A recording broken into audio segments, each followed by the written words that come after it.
Bienvenidos a la segunda jornada de este diplomado de aplicación de la ANACOT.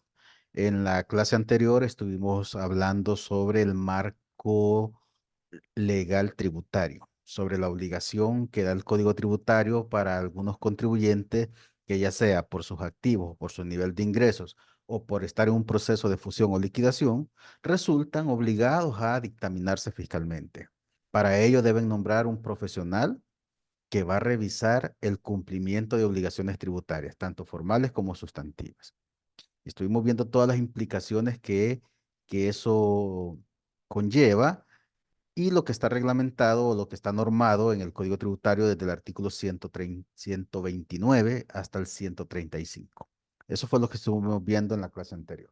Pues bien, vamos a continuar entonces. Déjenme proyectar.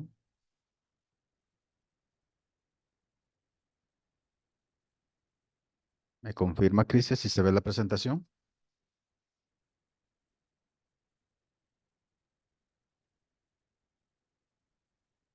Ok, gracias. Sí, licenciado. Bien, vamos a hablar entonces en esta noche sobre la valoración de riesgos y la planificación de la auditoría, ¿verdad? Eso es lo que vamos a estar hablando.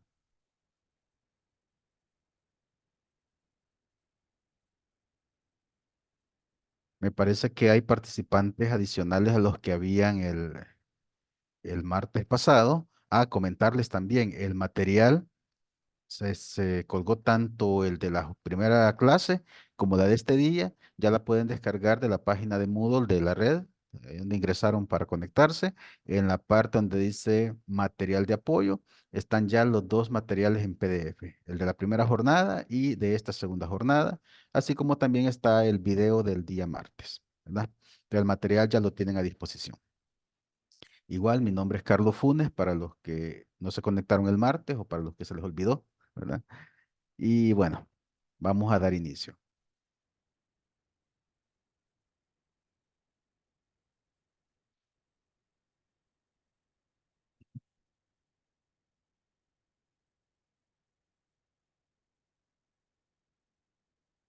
Hablemos entonces de la primera parte de la sección número 1 de la NACOT, donde me define el objetivo y el alcance.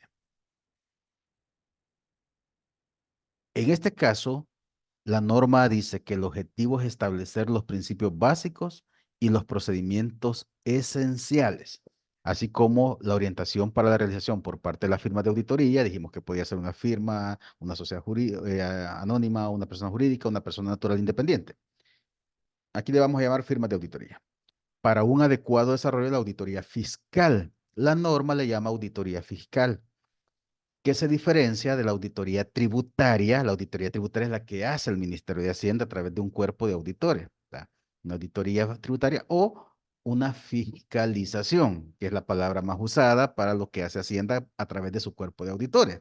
En cambio a esta, que viene siendo similar, pero hecha por un auditor independiente, le llama una auditoría fiscal. Por su naturaleza, la auditoría fiscal es una auditoría distinta a la auditoría de estados financieros. ¿No? El objetivo es distinto, los procedimientos son distintos. La auditoría fiscal, tal como lo define nuestra ley, es aquella en la cual el auditor fiscal, el dictaminador, le decimos nosotros, ¿verdad? Nombrado, debe emitir un dictamen e informe sobre el cumplimiento o no cumplimiento, que también es obligación de hacerlo, de aquellas obligaciones tributarias formales y sustantivas a cargo de un contribuyente que fue quien lo nombró. ¿Verdad? Ese es el objetivo y el alcance de esta norma. Bien, por lo tanto, viene la NACOT y me dice, pero no solo esta norma es la que tiene que utilizar para realizar una auditoría fiscal. Hay una relación entre la ANACOT y otras normativas técnicas. En este caso, la ANACOT debe interpretarse considerando el marco internacional de los encargos de aseguramiento o lo que conocemos como NIES, ¿verdad? El marco internacional de los encargos de aseguramiento que define y describe los elementos y objetivos de un encargo e identifica los encargos a los que se aplican este marco normativo. o sea, la NIA 3000, ¿verdad? También por ser una auditoría, no podemos alejarlo de las normas internacionales de aseguramiento, las normas internacionales de auditoría. Entonces, a pesar de que las normas internacionales de auditoría no son aplicables exclusivamente a los encargos de la ANACOT, a las auditorías fiscales, porque las NIAs son más para estados financieros y para otros encargos, sin embargo, pueden ofrecer orientación a las firmas que han sido nombradas para realizar la auditoría. ¿Por qué? Porque los procedimientos que se van a ejecutar están contenidos ya en la norma. Y la norma ha sido adoptada por resolución por parte del Consejo de Vigilancia. Por ejemplo, cuando va a definir la materialidad. Es cierto, la ANACOT me dice los lineamientos esenciales, me dijo el párrafo anterior, ¿verdad?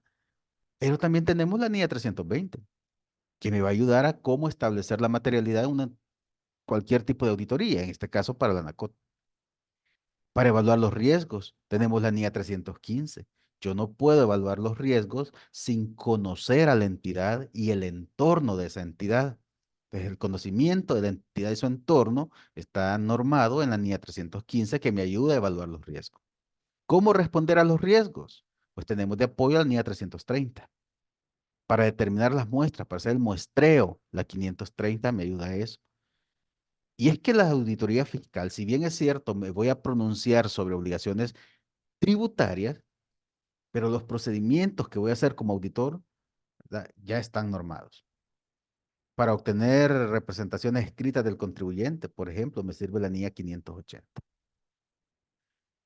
Ok, la NIA se vuelve un marco de referencia aplicable entonces para el desarrollo de la auditoría fiscal.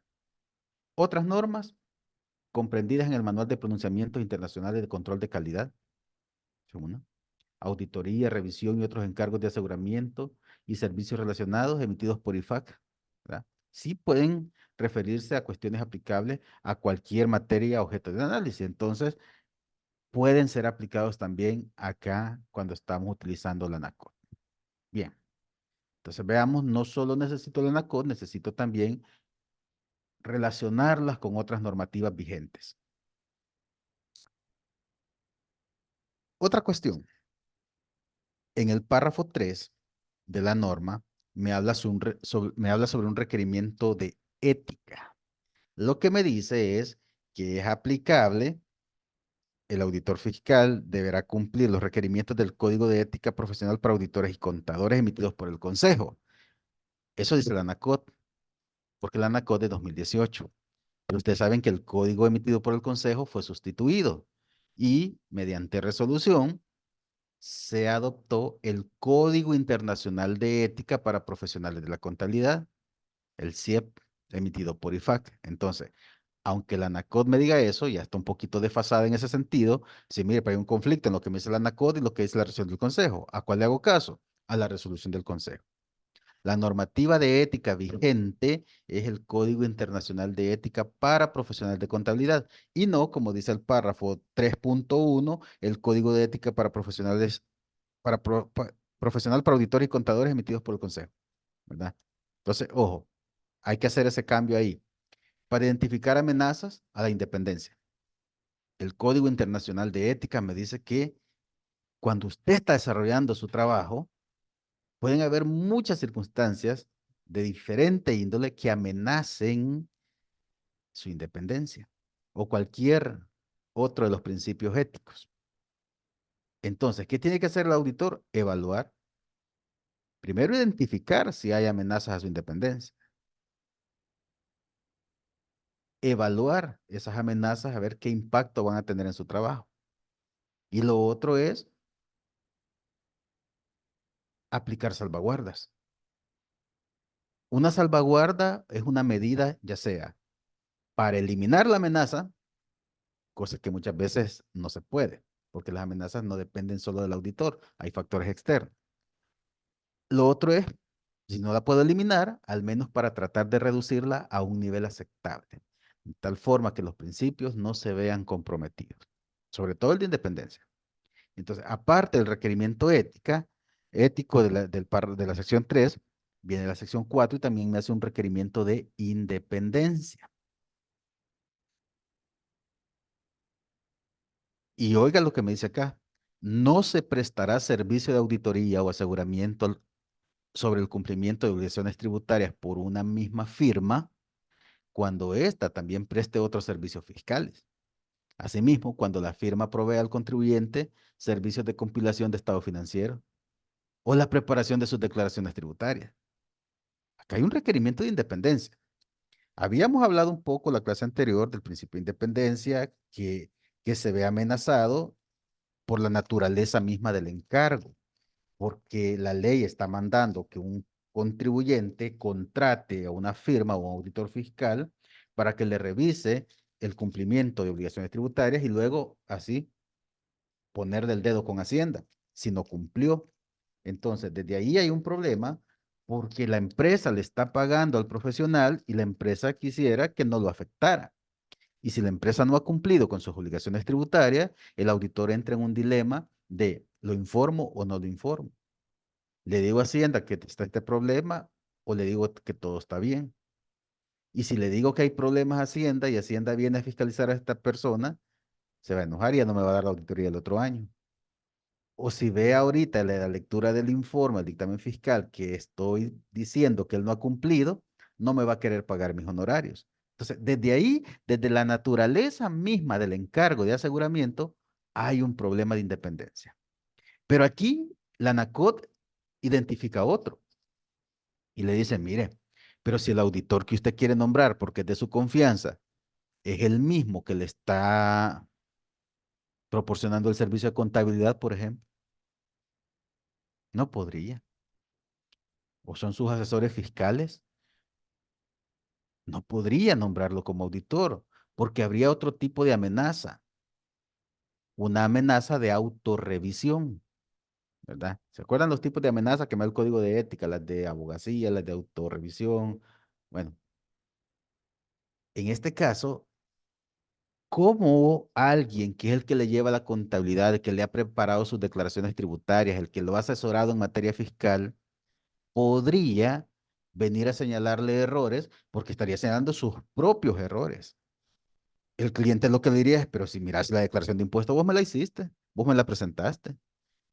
Mira la contabilidad, vos me prestás el servicio. Como venís a decirle ahora a Hacienda que yo no cumplo con mis obligaciones tributarias y formales cuando vos sos el responsable de esas obligaciones en mi empresa. Entonces, por eso es que viene la norma y hace un segundo requerimiento de independencia. Le dice, no le va a prestar el servicio de auditoría de aseguramiento sobre obligaciones tributarias cuando usted también le preste otros servicios fiscales al mismo contribuyente. ¿Ok? Entonces, hay que tomar en cuenta eso. Licenciada Blanca Reyes de Sorto me dice por acá en el chat, desde el punto de vista de la ANACOT, no es recomendable llevar auditoría financiera y fiscal. Esa no habría, no hay incumplimiento realmente, licenciada Blanca, porque el auditor, el que hace la auditoría financiera, él no ha preparado la contabilidad, que no podría llevar la contabilidad de la auditoría financiera, no ha preparado las declaraciones de impuestos del contribuyente, entonces podría llevar la auditoría financiera, que tiene un propósito distinto, ¿verdad? Tener un aseguramiento a las cifras de los estados financieros, y podría llevar la auditoría fiscal, porque son objetivos distintos, y él no ha participado en la compilación de información financiera o en preparar los estados financieros o en llevar la contabilidad o en llevar la declaración de impuestos. Por eso es que eso es bien común verlo. El mismo auditor financiero nombran como auditor fiscal, pero la firma lo que hace es destinar o designar a otro personal dentro de la misma firma, ¿verdad? Pero no hay incumplimiento. Es el contribuyente el que podría decir, mira, yo necesito una firma independiente a la que me lleva la contabilidad, a la que me lleva la auditoría externa o financiera, que sea la que me lleve la fiscal. Pero no entraría en conflicto con este requerimiento de independencia. También tenemos en el párrafo, en la sección 5, párrafo 5.1, un requerimiento de control de calidad que le dice, mire, el auditor fiscal debe implementar los procedimientos de control de calidad específicamente aplicables al encargo, ¿verdad? ¿Qué va a tomar en cuenta? ¿Qué marco normativo va a tomar de referencia? Pues la norma internacional de control de calidad, que también fue adoptada por resolución por parte del Consejo de Vigilancia. Entonces ahí tenemos tres requerimientos. La ética del auditor fiscal, la independencia que debe mantener con el contribuyente al cual va a dictaminar y el control de calidad que debe tener para la firma, para los miembros de su firma. Tres requerimientos en la ANACOT.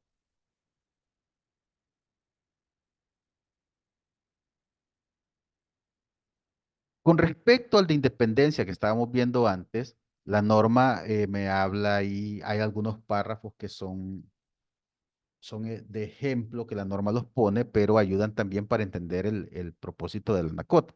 Y dice que para propósitos de esta norma, los servicios fiscales se refiere sin limitarse a ellos a servicios tales como preparación de declaraciones. El profesional que me prepara las declaraciones tributarias no podría ser mi dictaminador fiscal. Cálculo de impuestos para asientos contables. Planificación fiscal de economía, de opción, legales. ¿Por qué legales? Porque también hay planificación fiscal ilegal. O sea, cuando hablamos de una planificación fiscal, no necesariamente es algo no permitido. Lo que pasa es que en el fisco, dentro del fisco, cuando se habla de una empresa que va a hacer una planificación fiscal, el fisco se imagina que va a estar planificando cómo evadir impuestos. Pero no, la planificación fiscal es necesaria. Los contribuyentes deben de planificar sus impuestos, tienen que conocer la ley y ver qué les permite y qué no se les permite. Pe- Cuando ya hay abuso y cuando ya lo que pretende la empresa es ver por dónde va del impuesto, esa es una planificación fiscal abusiva o una planificación fiscal agresiva y esas son ilegales porque utilizan mecanismos de evasión, ¿verdad? Pero si es una planificación fiscal legal, acá lo único que me limita es que mi planificador fiscal no puede ser mi dictaminador, ¿verdad? Porque él planificó todo, mis impuestos. También otro servicio es asistencia en la resolución de contenciosos fiscales durante el periodo que actúa como auditor fiscal. Si la empresa tiene problemas con Hacienda y ha sido fiscalizada en años anteriores y le han determinado impuestos complementarios a los cuales el contribuyente no está de acuerdo, lo más probable es que en lugar de usar los 60 días para pagar que le dio el fisco, utilizó los primeros 15 días para interponer un recurso de apelación, ya sea en el Tribunal de Apelaciones de los Impuestos Internos o poner un recurso contencioso administrativo ante los juzgados, la Cámara o la Sala de lo contencioso administrativo. Pues no podría ser auditor fiscal si está llevándole también un proceso contencioso fiscal, ¿verdad? Estudio de precios de transferencia o análogos. Este es otro. Hay firmas que ofrecen a sus clientes estudios de precios de transferencia y los precios de transferencia son una obligación tributaria. Es decir, la obligación que tienen aquellos contribuyentes que realizan operaciones con sujetos relacionados para efectos tributarios deben declarar esas operaciones como que si fueran entre independientes, es decir, a precio de mercado.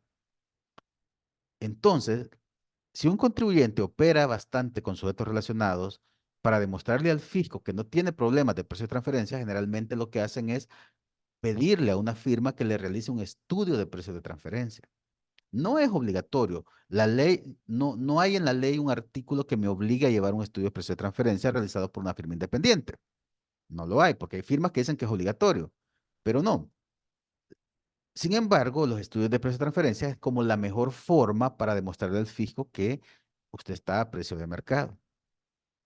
Aquí me limita la norma, la ANACOT me dice, si usted le realiza el estudio de precio de transferencia al contribuyente, no le va a dictaminar usted el cumplimiento de obligaciones porque estaría también revisando parte de su mismo trabajo, porque los precios de transferencia son un tema tributario, ¿verdad? Es que yo le vendo por debajo del costo o por arriba del costo o del precio de venta o tengo márgenes de utilidad muy bajos con respecto a mis sujetos comparables, aquellas empresas que dedican a lo mismo a lo que yo me dedico, pero que declaran más ingresos o un mayor margen de utilidad al fisco. ¿Y cuál es la única diferencia? Ah, es que aquellos trabajan con independientes y yo trabajo con relacionados. Al trabajar con sujetos relacionados, ahí está el riesgo fiscal en los precios de transferencia. ¿verdad? Otros cuya prohibición o incompatibilidad con la auditoría fiscal se encuentren regulados por ley. Compilación de registros contables y estados financieros prestados a la misma entidad a la que se pretende brindar el servicio de auditoría o aseguramiento sobre el cumplimiento fiscal, ¿verdad? Entonces, aquí tenemos varios servicios a los cuales dice son incompatibles con el servicio de aseguramiento en materia de obligaciones tributarias. Luego, en la sección 6 de la norma se refiere a la aceptación y la continuidad del encargo. Acá lo que tenemos que ver son algunos aspectos principales, entre ellos los siguientes. Primero, el auditor fiscal únicamente debe aceptar o continuar un trabajo si existe confirmación por parte del contribuyente del entendimiento del compromiso. Es decir, el contribuyente que está nombrando, él tiene que estar consciente del trabajo que usted va a realizar, de que lo está contratando para que le revise si ha cumplido o no con sus obligaciones tributarias. Entonces debe haber un compromiso, estableciéndose que el usuario principal es la administración tributaria, es que el contribuyente debe estar consciente que usted le va a revisar los saldos, las cuentas, los impuestos, las obligaciones, para informarle al Ministerio de Hacienda, a la Administración Tributaria, a la DGI. Entonces, si el contribuyente, si hay una confirmación por parte del contribuyente que él entiende el compromiso, que él entiende que el usuario principal es el fisco del informe que usted va a dar, ok, acepte el encargo o continúe con el encargo que ya trae. Otra cuestión, la confirmación debe ser escrita. Porque yo puedo aceptar de palabra el nombramiento y luego ya me nombraron a través de la plataforma de Hacienda, pero si yo no tengo un respaldo documental, la ANACOT me dice que la confirmación escrita es la forma más adecuada de documentar el entendimiento del contribuyente. Es cuando usted le hace la carta oferta, ahí debe detallarle realmente cuál va a ser el objetivo de la auditoría, ¿verdad? Y el usuario de esa información.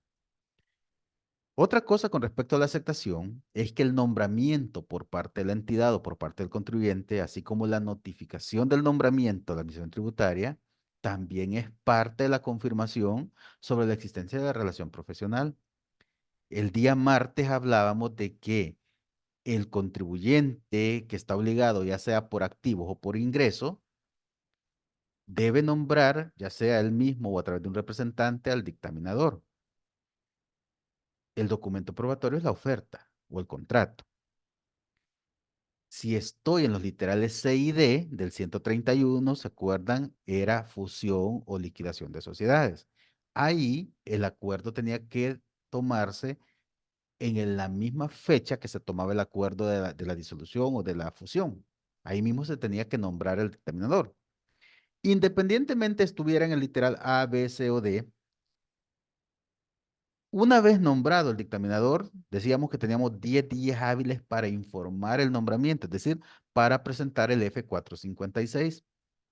Entonces, cuando el contribuyente nombra al dictaminador y éste acepta el encargo y se notifica al Ministerio de Hacienda el nombramiento, como a través de la presentación del F456, entonces esa es parte de la confirmación. O sea, el contribuyente no va a presentar un F456 y después decir, no, mire, yo no sé si nombré o no, no lo he nombrado a él. O sea, no puede si él mismo está presentando el informe F456. Eso entonces es parte de la confirmación que me pide o que me exige la norma. La licenciada Blanca Reyes de Sorto me dice, pero es que se enojan cuando se les observa. Y es lo que les decía, y es que es cierto. Yo considero que a ningún empresario le va a gustar que aparte de pagarle a usted sus honorarios, venga usted y como consecuencia de lo que puso en el informe o el dictamen fiscal, a los días o a los meses siguientes tenga el Ministerio de Hacienda en la puerta fiscalizándome. Y si todavía me dicen, ¿y por qué viene? Es que fíjese que su dictaminador dice que usted ha dejado de pagar impuestos. Claro que se va a enojar. Y es por eso que la NACOT exige la aceptación del encargo que le deje bien en claro al contribuyente en qué consiste su trabajo. que el usuario final de la información de su informe es la administración tributaria y que debe haber un compromiso por parte del contribuyente, ¿verdad? De que entiende el trabajo que usted va a realizar. Siempre se debe enojar, licenciada Blanquita, ¿verdad? Pero bueno, es parte de la labor del dictaminador. ¿Qué más tenemos en la norma sobre la aceptación? Son gajes del oficio. Podríamos llamarle así. Veamos. El auditor fiscal debe aceptar o debe continuar un encargo de auditoría fiscal sobre la base de un conocimiento preliminar, sobre la base de que le indique que no se van a incumplir los requerimientos del Código de Ética Profesional para auditores o de esta NACOT. Aquí el Código de Ética Profesional sería el Código Internacional de Ética para Profesionales de la Contabilidad, ¿verdad? No nos olvidemos que la NACOT todavía hace referencia al antiguo Código de Ética, pero el que está vigente es el Código Internacional de IFAC. Entonces aquí lo está involucrando el mismo dictaminador. O sea, él debe tener conocimiento de lo que dice el Código Internacional de Ética y de lo que dice esta NACOT. Y entonces cuando él oferta su servicio, pues entonces él tiene que estar consciente de que no va a incumplir ni el Código de Ética ni tampoco la norma. Otra cosa, el auditor fiscal debe aceptar, o en su caso continuar si ya venía, ¿verdad? Un encargo de aseguramiento sobre cumplimiento de obligaciones tributarias, lo que venimos llamando auditoría fiscal, solamente si está satisfecho de que las personas que van a realizar el encargo poseen en conjunto la competencia profesional necesaria. Recuerden que la competencia profesional, la competencia y la diligencia también son principios contenidos en el Código Internacional de Ética. Y es que muchas veces el que oferta el servicio, la auditoría, no es quien la va a realizar. Él es como solo el senior, el gerente de auditoría, pero en realidad lo que tiene la firma es una planilla o una plantilla de auxiliares o de juniors o de auditores que son los que realmente van a ir a papelear. Entonces, pueda que el auditor sea un autor de renombre, con mucha experiencia, con mucho conocimiento, pero ¿y cómo me aseguro de que, como yo no voy a hacer la auditoría, a las personas que yo mande a hacer la auditoría en conjunto también sean competentes y sean diligentes? Y recuerden que la competencia es una sumatoria de cosas, de conocimientos teóricos, de experiencias prácticas, de capacitaciones recibidas, de las auditorías previas que haya realizado, de trabajo de campo. Todo eso le va dando al auditor su juicio profesional. Y la competencia, recuerden también lo que dice el Código Internacional de Ética. La competencia se alcanza y luego se mantiene. O sea, está bien, es licenciado en Contaduría Pública. Ok, es competente porque tiene los conocimientos básicos para realizar una auditoría. Pero luego yo le pregunto, ¿ya hace cuánto se graduó? Y se ha mantenido actualizado con los cambios fiscales, con las normas tributarias, con los cambios en las leyes que no son tributarias, con los cambios en las normativas que emite o que adopta el Consejo, ¿ya? Porque yo cuando llevé normativa contable, bueno, cuando empecé la universidad, empecé con NSF, normativa contable financiera, y terminé con NIC, Normas Internacionales de Contabilidad. Ajá, y las NIF no las vi. ¿Por qué? Porque no existían cuando yo estudié. Pero eso no sería una excusa para decir, no, no las voy a aplicar. Pero es que mire, ya es licenciado en Contaduría Pública. Sí, ya tiene un título que lo acredita, pero el conocimiento la competencia hay que seguirla formando. Entonces, el dueño del despacho, por decirlo así, tiene que asegurarse que también las personas que va a mandar a hacer la auditoría donde el contribuyente posean también esa competencia profesional. Un auditor fiscal se puede encontrar en la necesidad de abordar y considerar un rango, un amplio rango de obligaciones tributarias como parte de su examen. Hay contribuyentes que tienen una gran cantidad de operaciones o niveles de ingresos y que están obligados a casi todas los informes y formularios habidos y por haber que están en las leyes tributarias. Hay otros que no, que solo aplican a algunos. Mire, ¿y el F987 qué es? Ese nunca lo he presentado en mi vida, ¿sí? Porque nunca he tenido ingresos semestrales de 2.753 salarios mínimos. Entonces, nunca he presentado un F987, ¿verdad? Pero hay contribuyentes que presentan todo tipo de informe. Entonces, el auditor, como va a darle conocimiento a la entidad y su entorno, ¿verdad? Como va a conocer a su cliente, debe estar consciente de la gran cantidad de obligaciones tributarias que va a tener que revisar como parte de su auditoría, porque no puede elegir, voy a ver algunas y otras no. En materia de obligaciones formales, tiene que verlas todas. Ya vamos a hablar de eso en la materialidad, porque muchos dicen, no, es que yo solo voy a fijar una materialidad y un alcance de mi auditoría. Yo no lo voy a ver todo. Una auditoría fiscal es distinta a una auditoría financiera. Cuando fije la materialidad, a veces no lo va a poder hacer en materia, en sentido monetario, es decir, las operaciones mayores o arriba de tanto. No, porque hay obligaciones que son de tipo cualitativo y esas no las va a poder cuantificar monetariamente.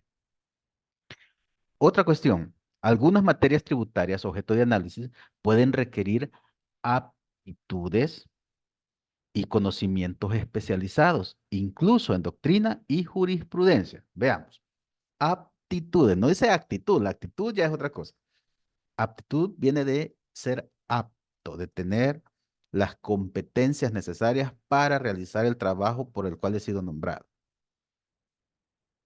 Entonces, si no tengo el conocimiento, no soy apto para realizarlo. Yo he visto algunos colegas ofreciendo hacer estudios de precios de transferencia a las empresas, ofertando. Y cuando les pregunto, ¿y dónde sacaste tu especialización en precios de transferencia? Porque son muy pocas las entidades que tienen un prestigio para que alguien diga, yo puedo hacer estudios de precios de transferencia. Dice, no, no, yo nunca lo estudié. Una compañera que solo estaba egresada de la universidad ya andaba haciendo estudios de precios. Le digo, "Sí, bajé un formato de internet y le estoy cambiando lo estoy adaptando al cliente. No tiene el conocimiento, no tiene la aptitud. Muchas veces se necesita doctrina, porque cuando el contribuyente ha incumplido o ha realizado operaciones que son atípicas y el auditor quiere justificar que todo está bien, debe de buscar ya sea doctrina o jurisprudencia tributaria.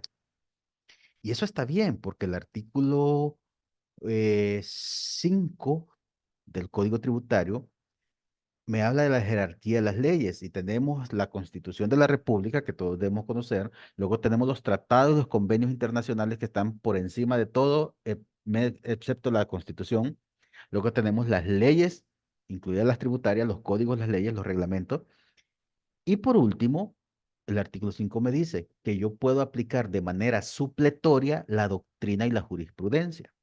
La doctrina emanada de los tribunales superiores en grado, sea el Tribunal de Apelaciones del Impuesto Interno, de la Sala de lo Contencioso Administrativo, de la Sala de lo Constitucional. Y me dice que se va a entender que hay jurisprudencia cuando hayan por lo menos 3 sentencias uniformes, ininterrumpidas por otra en contrario, que resuelvan lo mismo sobre situaciones idénticas. Vean todos los requisitos para que sea jurisprudencia, porque muchas veces los contribuyentes o los dictaminadores fiscales dicen que todo está bien y citan algún incidente de algún tribunal donde la sala resolvió según como ellos están opinando. Pero a veces solo hay un solo antecedente y al solo haber una sentencia, yo eso no le puedo llamar jurisprudencia, porque la ley exige que hayan 3 antecedentes, que hayan 3 sentencias y que no hayan sido interrumpidas por otra en contrario. Les voy a poner un ejemplo. Hay algunos dictaminadores de empresas telefónicas, por ejemplo, no es decir marcas ni nada, cualquier empresa de telefonía paga servicios de interconexión de llamadas al exterior, ¿verdad? Cuando un usuario quiere hacer una llamada al exterior, pues marca el cero para salir el código del país y el código de área y luego el teléfono del familiar y empieza a hablar. Pues sí, pero esa persona en El Salvador estaba usando una de las compañías telefónicas que que prestan el servicio aquí en El Salvador, pero probablemente su familiar allá en otro país, en Estados Unidos, está usando AT&T o Sprint o cualquier otra compañía telefónica. ¿Cómo es que logró comunicarse con él?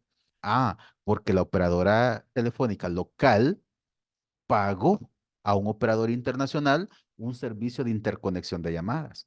Pues mira, interconectar la llamada de mi abonado a uno de los tuyos. Pero eso no es gratis. Entonces viene la empresa telefónica del exterior y al final del mes obviamente le va a cobrar a la salvadoreña, mira, este mes te interconecté tantos miles de minutos. A tanto el minuto, pagame. Viene la empresa salvadoreña y tiene que pagar ese servicio, es un costo. Para ella es un costo de interconexión de llamadas. La pregunta es, ¿debe retener renta sobre el pago de ese servicio de interconexión? Las empresas de telefonía no están reteniendo renta porque dicen que el servicio se prestó afuera y se utilizó afuera y por lo tanto es una operación extraterritorial y no retienen. Viene Hacienda, fiscaliza y le dice, no, mire, el servicio se prestó afuera, pero se utilizó aquí en el país para que la persona que llamó pudiera hablar con su familiar. Y al darse la utilización en el país, eso se vuelve una renta de fuente salvadoreña, por lo tanto usted paga y debe retener el 20%. Y la pregunta es, ¿y el dictaminador qué dice? El contribuyente dice, no, no tengo obligación de retener. El fisco dice, sí debe retener y si no retuvo, le objeto el costo. ¿Y el dictaminador qué dice? Porque toda empresa de telefonía se dictamina. Entonces, algunos dictaminadores citan una sentencia de la sala donde la sala dijo que no había obligación de retener. Lo que no dice este dictaminador, no sé si es porque no lo sabe o porque no lo quiere decir, es que hay un par de sentencias antes de esa que dicen la misma sala, solo que por otros magistrados, ¿verdad? Que sí hay obligación de retener. Entonces, vean qué complicado porque tenemos pronunciamientos, más de uno, a favor del fisco y tenemos un pronunciamiento, solo uno, pero este me interrumpe a los otros a favor del contribuyente. Entonces, yo no puedo decir que hay jurisprudencia porque deben haber tres sentencias, pero tienen que ser ininterrumpidas por una en contrario. Aquí hay una en contrario sobre materias idénticas que resuelvan lo mismo. Entonces, el fisco sigue con el criterio, va a seguir con el criterio de que hay obligación de retener y va a seguir objetando costos. Y mientras no haya dos sentencias más a favor del contribuyente o, como ya fue interrumpida la otra, tres sentencias a favor del fisco. ¿Y eso cómo lo voy a saber? Especializándome, generando competencia y aptitud, leyendo, investigando, sobre todo si quien me nombró como dictaminador es una empresa de telefonía, debo de conocer todos los fallos que pueden haber de esa misma telefonía o de otras, porque los riesgos son los mismos. Entonces, ojo, el auditor fiscal debe ser experto, debe tener un conocimiento especializado, incluso en doctrina y jurisprudencia. Lo mismo les he comentado a algunos de ustedes que están conmigo en el diplomado de impuestos, ¿verdad? Sobre la retención del flete a no domiciliados. Cuando usted hace una importación y le paga a la naviera, debe retener el 5%. Si usted no retiene, el costo del flete se le vuelve no deducible. El problema es que cuando yo sé el valor del flete, porque yo contraté a la naviera, si la importación la hice a valor FOB, yo directamente le pago a la naviera y le retengo el 5. Pero ¿qué pasa cuando yo contraté mi importación a valor CIF? Donde yo no contraté a la naviera, donde yo no le estoy pagando directamente a la naviera, sino que es mi proveedor, el que me está vendiendo la mercancía y además me está proporcionando el servicio de flete. El criterio de Hacienda es que debe retener el 5 aún y cuando la importación sea a valor CIF. Pero hay muchos contribuyentes que no retienen porque dicen, yo no sé quién es la naviera, yo no sé cuánto es el valor del flete, pero pueden averiguarlo con su proveedor porque el proveedor les está proporcionando el servicio del flete. Entonces, al no retener, se le vuelve a deducir el gasto otra vez. ¿Y el dictaminador qué dice sobre esa operación? Imagínese, está dictaminando una empresa que todos los meses tiene importaciones, que todas las semanas importa materia prima o mercancía. No puede decir que la importación es un rubro que no evaluó en su dictamen fiscal, en su auditoría tributaria. No podría porque es un rubro fuerte, porque, porque todo el producto que vende la empresa es importado. Entonces tuvo que haber visto los retaseos, tuvo que haber visto cómo calculaba el costo unitario y ahí va el flete incluido. Y entonces, al haber flete internacional, ya sean marítimo, aéreo o terrestre, tuvo que haber ido a verificar el cumplimiento de obligaciones tributarias, es decir, la retención del 5%. Pero hay muchos auditores fiscales que o no dicen nada del flete o dicen que estaba bien.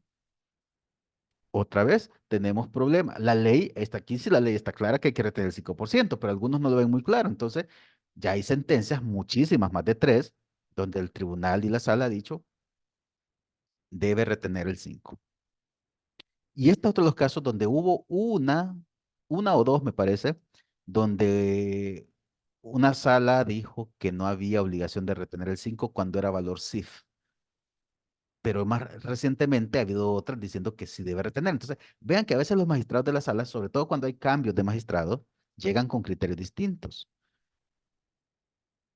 Y por eso es que la ley exige que deben haber al menos tres sentencias uniformes ininterrumpidas para que se pueda considerar doctrina o jurisprudencia tributaria. Bien, les dejo eso ahí porque es parte del trabajo del dictaminador. El auditor fiscal analizará la posibilidad de auxiliarse con profesionales expertos o especializados y los posibles efectos en su dictamen e informe fiscal.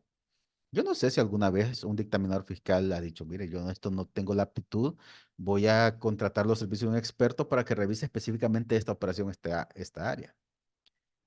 ¿Se acuerdan lo que hablamos el martes con respecto al exhorto que dio el Consejo de Vigilancia en la resolución 40/2011, relacionado con la reforma que tuvo el artículo 135 literal F, donde obliga al dictaminador fiscal a pronunciarse sobre precios de transferencia? O sea que el dictaminador fiscal, si está dictaminando o está auditando una empresa que tiene operaciones con sujetos relacionados, debe de incluir en su dictamen un apartado donde diga que hay operaciones con sujetos relacionados, donde diga qué procedimientos realizó para verificar la existencia y el cumplimiento de esas operaciones con las leyes fiscales. ¿Y qué tal si no es experto en precios de transferencia? Porque ahí es un requerimiento de precios de transferencia. Ahí le dice la norma, mire, usted puede auxiliarse con un profesional que conozca de precio de transferencia. Y la opinión que él tenga, usted la puede retomar para su dictamen e informe fiscal. El uso del trabajo de un experto. Esto está regulado en las normas y también en las NIES, ¿verdad? El licenciado Roberto Guardado me pregunta por acá que si la retención se hará aún cuando sea una sociedad la importadora. Sí, licenciado Roberto. Cuando hay una importación, puede ser una persona natural o una sociedad el importador.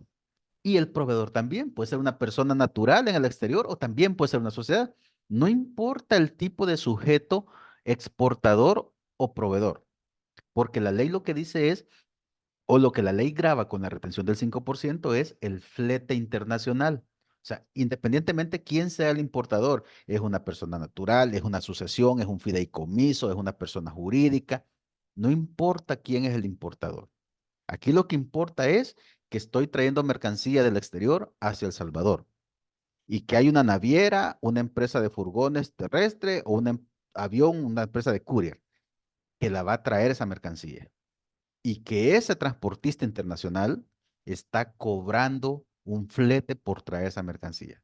Eso es lo que la ley ve. Entonces, cuando yo le pago el flete, persona natural, persona jurídica, sucesión, cualquier sujeto pasivo paga, debe retener.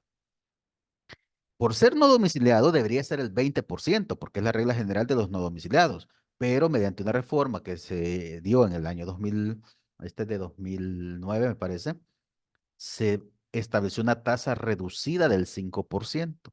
Y aún así, habiendo reducido la tasa del 20 al 5, hay contribuyentes que no realizan la retención y se exponen a que el dictaminador fiscal se lo señale en su dictamen o en su informe fiscal a Hacienda, o que Hacienda llegue a fiscalizarlo y le determine que no retuvo costo no deducible, aparte la multa por no retener estando obligado, y aparte que lo va a ser un responsable solidario por la retención no efectuada. Son tres consecuencias cuando un contribuyente no retiene teniendo obligación de hacerlo. Entonces la respuesta del señor Roberto es sí. Aun cuando sea sociedad la importadora o sea persona natural, no importa. Lo que aquí importa es que ha importado y que ha pagado flete. ya sea directamente al fletista o a través del proveedor. Entonces debe retener el 5%. Sigamos.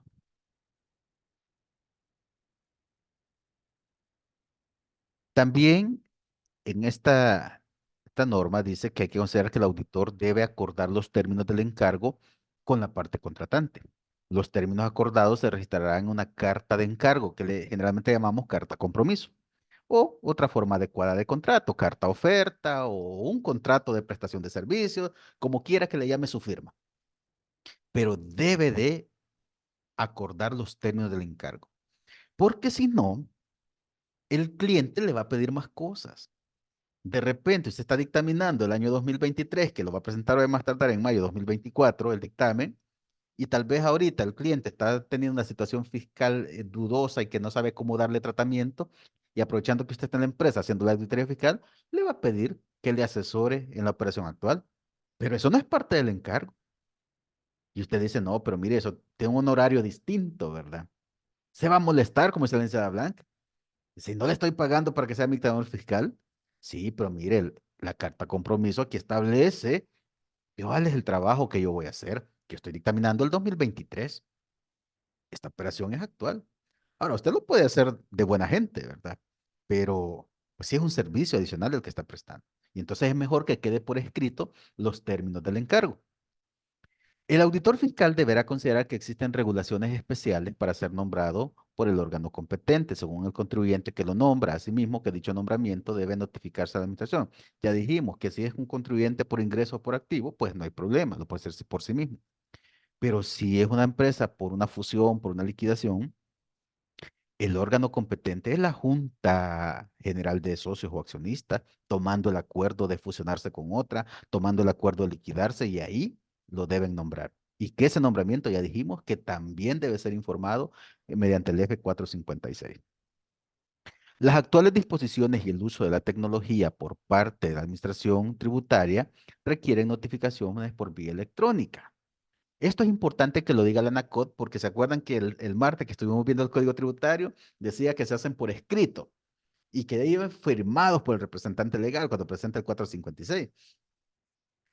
Entonces viene la ANACOT, como es más reciente, y le dice, mire, no, mire, hoy en día la tecnología está presente en la administración tributaria y por lo tanto se va a notificar siempre, se va a presentar el F456, solo que no por escrito, por vía electrónica. Entonces, lo que no está en el Código Tributario, aquí lo aprovecha la ANACOT y lo establece.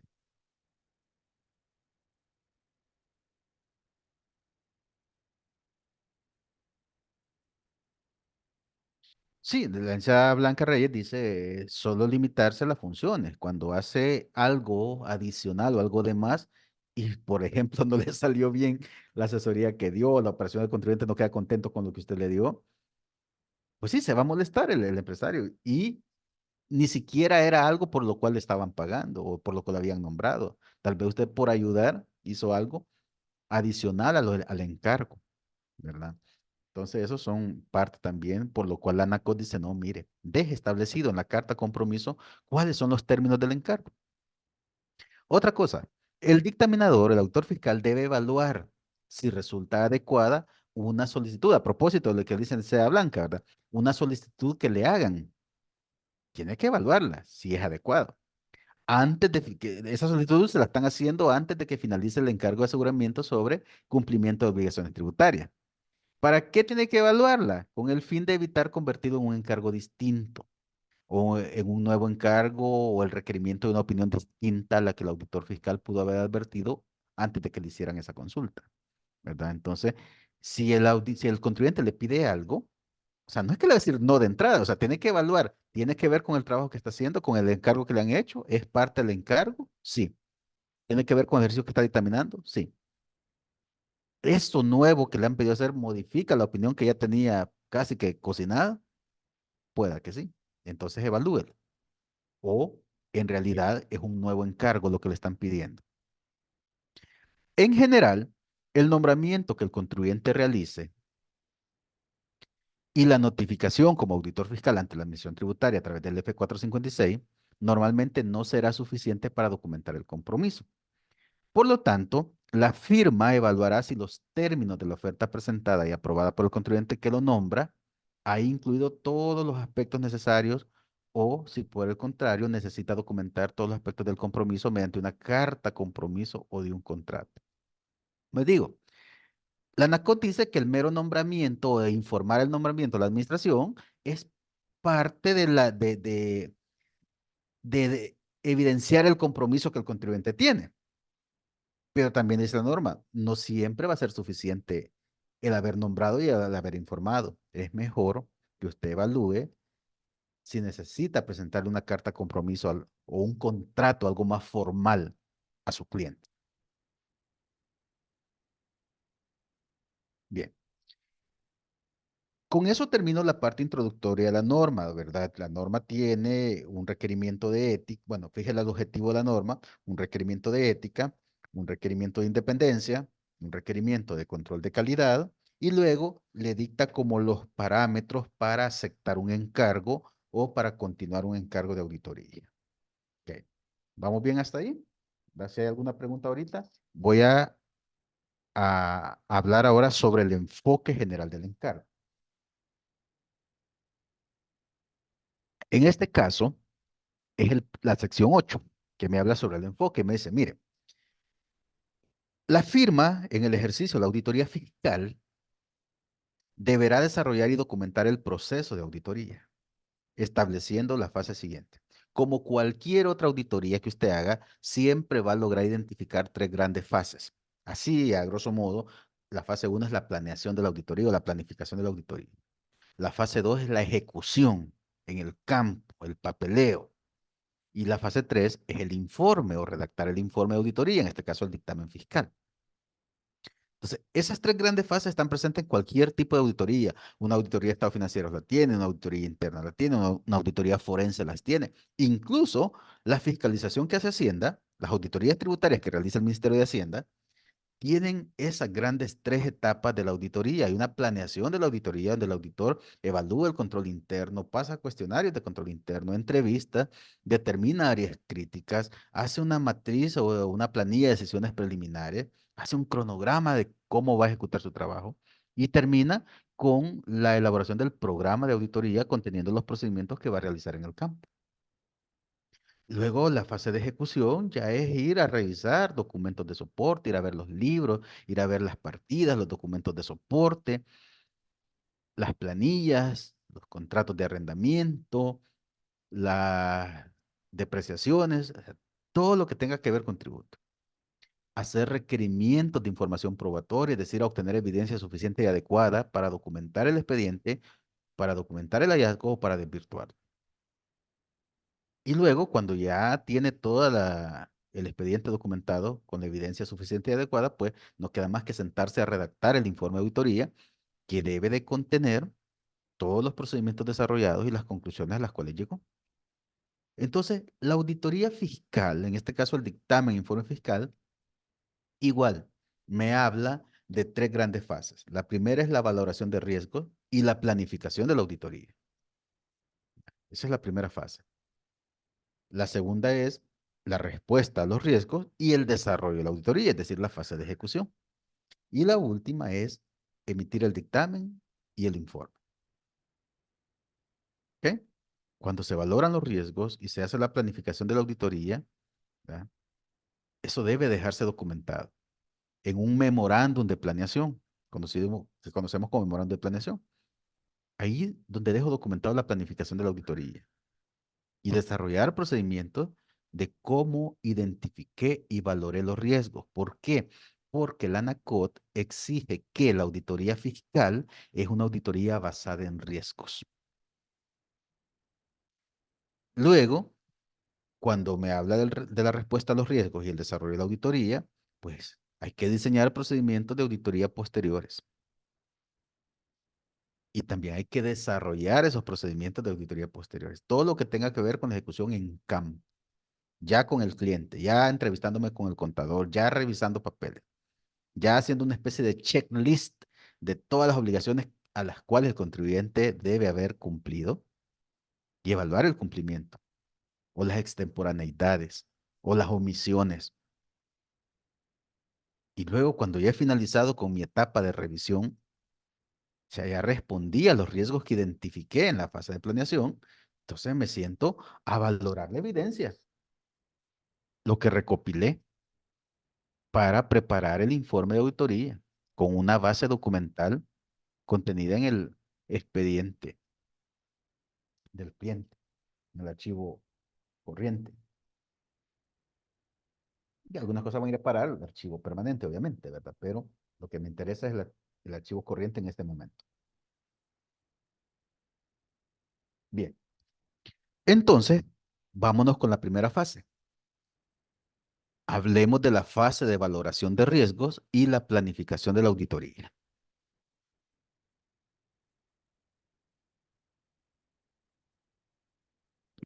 Cuando estoy en la fase de valoración de riesgos y planificando cómo voy a ejecutar la auditoría, el auditor fiscal deberá realizar las actividades siguientes. Primero, hay actividades que son preliminares. ¿Cómo cuáles? Las actividades preliminares incluyen decidir, documentar si acepta o no el encargo. Eso es lo primero, ¿verdad? Considerar las disposiciones de la ANACOT. Considerar las disposiciones del Código Internacional de Ética para Profesionales de la Contabilidad. Considerar las regulaciones legales aplicables. Si yo conozco todo eso, estoy consciente del compromiso, de una actividad principal es decidirse si acepto o no el encargo. Hay que planificar el encargo. La firma debe documentar una estrategia global, pero también un plan detallado de auditoría. El memorándum de planeación con todas las formalidades que debe contener y el programa donde yo establezco los procedimientos que voy a ejecutar en la siguiente fase. Procedimientos para valorar el riesgo. La firma deberá desarrollar procedimientos para conocer a la entidad, para conocer las actividades que realiza, para ver en qué entorno se maneja, quiénes son sus clientes, a qué mercado va dirigido, vende bienes, presta servicios, quiénes son sus proveedores, son locales, son del exterior, si vende de contado, si vende al crédito, si vende al detalle o vende al por mayor. Todo eso lo debe conocer. ¿Por qué? ¿Y por qué necesita conocer todo eso? Porque en cada una de esas circunstancias hay riesgos tributarios. Cuando yo conozco a la entidad, sus actividades y su entorno, puedo identificar aquellas áreas, aquellas posibles áreas de riesgo con enfoque tributario. Recuerden que es una auditoría basada en riesgo, pero en este caso lo que me interesa a mí es el riesgo tributario. Sí, está bien, voy a evaluar el riesgo inherente a las operaciones, el riesgo de control, los controles internos propios de la entidad que voy a dictaminar, el riesgo de detección que ese es mío. O sea, sabiendo que hay un riesgo inherente en cada operación de la empresa y conociendo los controles internos que la empresa ha aplicado, ¿cuál es el riesgo de que a mí se me pase por alto detectar un incumplimiento? Pero esos son los tres riesgos de la auditoría, el de control, el inherente, el de control y el de detección. Pero tenemos el riesgo tributario. En este caso, pues en una auditoría fiscal, lo que hay que evaluar es el riesgo tributario, que lleva inmersos los tres tipos de riesgo. El inherente, el de control y detección, para efectos de cumplimiento de obligaciones tributarias formales y sustantivas. Entonces, si ya sé que el riesgo inherente es el que está asociado al tipo de actividad o operación que se está realizando, si ya sé que el de control tiene que ver con la salvaguarda o con los controles internos implementados por el propio contribuyente y que no tienen que ver conmigo y que yo no los puedo controlar. Y que el de detección, ese sí depende de mí, de mis procedimientos diseñados y de la evaluación que hice de los riesgos, pero también hay que considerar que existe el riesgo tributario que es que no haya pagado sus impuestos, que yo lo tengo que, o que no haya cumplido con sus obligaciones formales. También tengo que valorar o conocer su sistema de contabilidad a fin de establecer riesgos fiscales y valorar su probabilidad de ocurrencia y en caso de que ocurra, cuál es el impacto que tendría eso en el pago de impuestos. En renta, me afecta renta, o me afecta IVA, o me afecta a ambos. O son retenciones y el impacto fiscal podría trascender incluso hasta lo penal, porque recuerden que una reforma a la ley penal y se incluyó como delito lo penal tributario. Son cosas que también tiene que identificar el dictaminador. La licenciada Blanca Reyes dice, si en una fiscalización el riesgo no se vio porque cayó fuera de la muestra, observa siempre al auditor, y es que ese es el problema con la materialidad y con la muestra que yo establezco, porque muchas veces decir que esa operación no cayó en la muestra y a veces son incumplimientos grandes. Ya el día martes yo hablaba un poco de esto y les comentaba, ¿verdad? De que el artículo, ¿cuál es el que estuvimos viendo la clase anterior, el 249, establece un 5% de sorto. Si yo fiscalizo un contribuyente y le determino impuesto no pagado, y ese impuesto no pagado es equivalente al 30% del impuesto que él declaró originalmente, entonces el auditor fiscal le cae su tajadita, su porción, que es el 5% del impuesto que le acabo de determinar a ese cliente que él dictaminó y que no vio porque dice que cayó fuera de la muestra, pero es que no es una excusa válida ante Hacienda. Y ya cuando lleguemos a la materialidad, yo les voy a explicar por qué yo no puedo decir es que no cayó en la muestra, porque vamos a ir diferenciando que la auditoría fiscal es distinta a una auditoría financiera donde yo sí puedo establecer un rango de operaciones a verificar y las demás que no cayeron en la muestra, pues es parte del trabajo de auditoría, pero en materia fiscal no puedo. Lo mismo pasa en las fiscalizaciones que hace Hacienda. Cuando un auditor puede que aplique a primera instancia un muestreo, yo voy a ver las compras de ciertos proveedores nada más y las compras que sean mayores a $5,000. Pero cuando yo determino un incumplimiento en una compra a un proveedor específico, no puedo decir, bueno, solo voy a determinar cuánto debe de impuesto con la muestra que seleccioné. No se puede, porque si hay más compras a ese mismo proveedor, van a tener el mismo problema, así sean arriba o abajo del monto que yo decidí. Entonces eso me obliga a tomar el 100% de esa operación, porque debo determinar cuánto debe de impuestos esa empresa. En materia fiscal, en Hacienda hay un dicho que decimos, mire, es que da lo mismo un contribuyente que haya evadido $1 al que haya evadido 1,000,000. O sea, siempre hay evasión, siempre hay un dinero que no ha llegado a las arcas del Estado, ¿verdad? Entonces la respuesta de la es si hay una multa, en este caso, para el dictaminador, que es el 5% del monto que le determinó al contribuyente que fue dictaminado y que el dictaminador dijo que todo estaba bien. ¿Ok? Bien, ¿qué más tenemos por acá? La ANACOT dice que la auditoría fiscal es una auditoría basada en riesgos. Entonces, el auditor fiscal, al inicio de esta fase, que estamos en la fase de valoración y de planificación, debe documentar aspectos relacionados con la aceptación del encargo, de cumplimiento de ética, del requerimiento de independencia, incluyendo su capacidad técnica de él como auditor fiscal para realizar el encargo, cumpliendo la norma de control de calidad y las disposiciones legales aplicables. Bajo este enfoque de una auditoría basada en riesgo, el auditor deberá desarrollar y documentar una planificación del trabajo. Después de haber conocido al contribuyente, después de haber conocido las operaciones, el entorno, las disposiciones fiscales específicas, hasta lograr realizar, ¿qué cosa? Un memorándum de planeación o memorándum de planificación de auditoría. ¿Y qué va a incluir en ese memorándum? Tiene que haber un resumen o una matriz, un cuadrito, una tablita de decisiones preliminares. Tiene que documentar las áreas o las cuentas contables o las operaciones específicas o cualquier transacción que conlleven riesgo fiscal. Tiene que decir por qué va a revisar o va a enfocar su análisis en toda esa área, es decir, los ingresos, los costos, los gastos. Ahí voy a enfocar. Pues sí, pero dentro de los ingresos o dentro de los costos o dentro de los gastos, ¿qué cuentas? Los cuentas por servicios del exterior o los gastos por honorarios profesionales o los gastos de planilla o el área de inventario o si no es una cuenta, una operación en específico. Mire, una importación que hizo desde China. Mire, la contrató un servicio jurídico que lleva riesgo. Entonces, eso lo tiene que documentar. ¿Qué áreas, qué cuentas, qué operaciones o qué transacciones él determinó que llevan riesgo fiscal? En el memorándum, porque hacia ahí va a enfocar sus procedimientos de auditoría, que no se puede ver todo.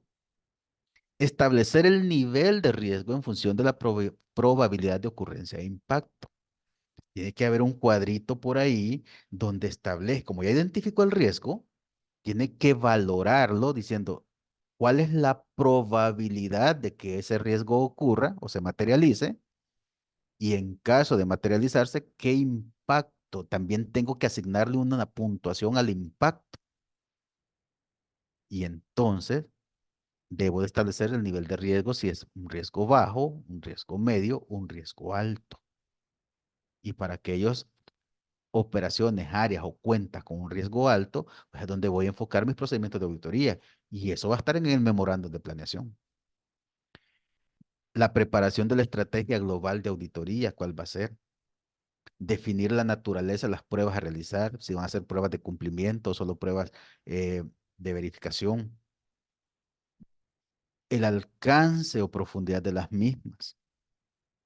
No, imagine que el cliente tenga sucursales en todo el país. Yo no podría ir a verificarlas al 100% y pueda que en cada sucursal haya un riesgo distinto.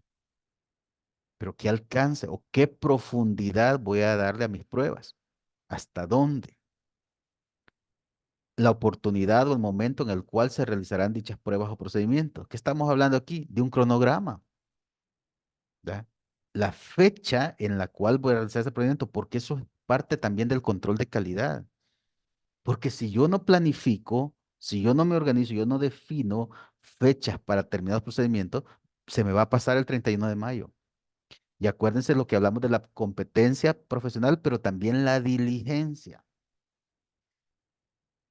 Porque yo conozco profesionales que son muy buenos, que tienen alta competencia profesional, conocen muchísimo, pero toda la vida andan corriendo a la última hora que no han terminado las cosas.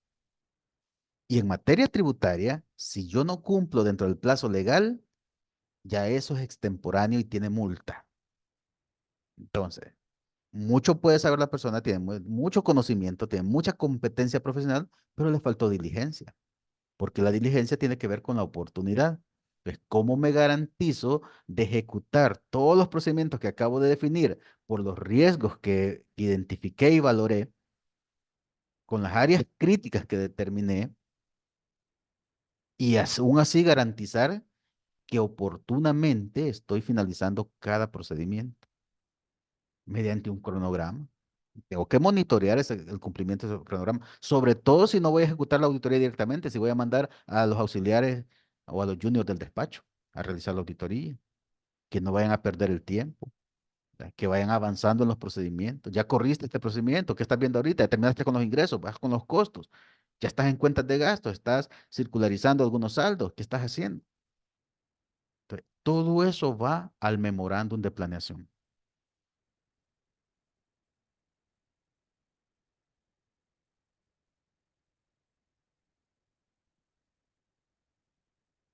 En esta fase de valoración de los riesgos y de planificar la auditoría, dice que la firma establecerá la metodología para determinar o calificar los riesgos en una auditoría fiscal.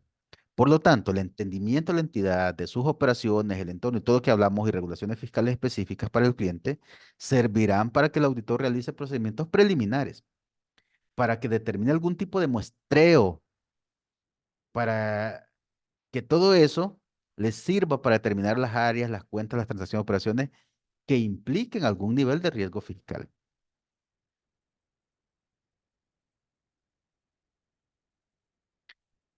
Para efectos de establecer la valoración del riesgo, el dictaminador considerará la posibilidad de ocurrencia o frecuencia de los posibles incumplimientos y el impacto que los mismos han producido o podrían producir, ya sea para el contribuyente o para la revisión que está haciendo el dictaminador. El dictaminador o el autor fiscal documentará las evaluaciones realizadas. Sus papeles de trabajo revelarán los criterios de valoración, los procedimientos realizados, el alcance de los mismos y las conclusiones normalmente presentadas en una matriz de riesgo. ¿Ya? Y todavía estamos en la fase de planificación. Pero los papeles de trabajo no solamente son en la fase de ejecución. Sí, va a tener cédulas sumarias, cédulas analíticas, cédulas de detalle, pero también puede tener papeles de trabajo para documentar la planeación de la auditoría. A veces son meros análisis, meros interpretación de ratios tributarios, por ejemplo, cédulas narrativas de procedimientos realizados, entrevistas efectuadas, un formulario de entrevista o de control interno, ¿verdad? Pero debo elaborar papeles de trabajo aún cuando esté en la fase de planeación.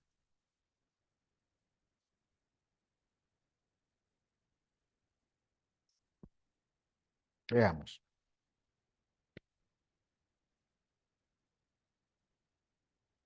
Con respecto al párrafo 9.6 que me habla de la planificación del encargo, los párrafos anteriores están enfocados más que todo a valorar los riesgos, pero ya directamente con la planificación dice que el auditor fiscal debe planificar el encargo de aseguramiento cuando va a revisar obligaciones tributarias, ¿verdad? Para que esto se realice de manera efectiva. Esta planificación supone desarrollar una estrategia global relativa al alcance, al énfasis y al momento de realización y desarrollo del encargo, y un plan del encargo, consistente en un enfoque detallado de la naturaleza, momento de realización, extensión de los procedimientos, obtención de evidencias que se deben aplicar y los motivos por los que se seleccionan. Es parte siempre del memorándum de planeación. Fíjense que muchas veces el auditor no le gusta planificar la auditoría porque siente que es una pérdida de tiempo. El tiempo que invierte planificando debería estar ya ejecutando y en la marcha revisando, identificando los riesgos. Pero una buena planificación lo que hace es hacer más eficiente la revisión, disminuir los tiempos de ejecución de la auditoría, porque yo ya identifiqué dónde está el problema y ya preparé un procedimiento para ir a evaluar esa área, esa cuenta o esa operación. Entonces, una adecuada planificación lo que hace es que facilita prestar la debida atención a las áreas importantes del encargo. Si yo me voy sin planificar de una vez a papelear, es probable que me tarde más tiempo en terminar la auditoría, porque voy a andar revisando cosas que no tenían riesgo. Voy a estar revisando unas operaciones y no voy a determinar los hallazgos que tuve que haber determinado. Entonces facilita identificar potenciales problemas de manera oportuna, organizar, gestionar adecuadamente el encargo con el fin de que éste sea eficaz y además eficiente.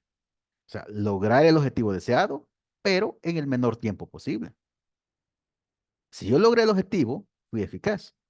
Pero si aparte utilicé la menor cantidad de recursos posible, entre ellos el tiempo, no solo fui eficaz, además fui eficiente. ¿Verdad? Porque esa es la diferencia, la eficacia, ¿sí? Lograr el objetivo trazado. Fui eficaz, lo logré, pero me tardé un montón, no fui eficiente o utilicé más recursos de lo que tuve que haber utilizado porque no planifiqué bien, pero no fui eficiente. Una planificación adecuada también ayuda al auditor a asignar adecuadamente el trabajo a los miembros. Si él no lo va a realizar, va a distribuir las tareas entre el equipo, entonces es mejor planificarlo. Y si mira, vos te encargas de los ingresos, vos de los costos, vos de los gastos. O vos vas a hacer este tipo de prueba, vos vas a hacer este trabajo. Facilita la supervisión, porque recuerden que el hecho de no hacer yo la auditoría, sino que mandar auxiliares, no me quita la responsabilidad de la opinión que voy a dar en el dictamen.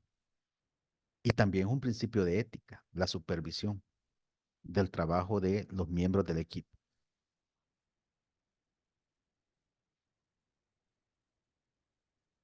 Ejemplos de principales cuestiones que se pueden considerar cuando estoy en la etapa de planificación del encargo.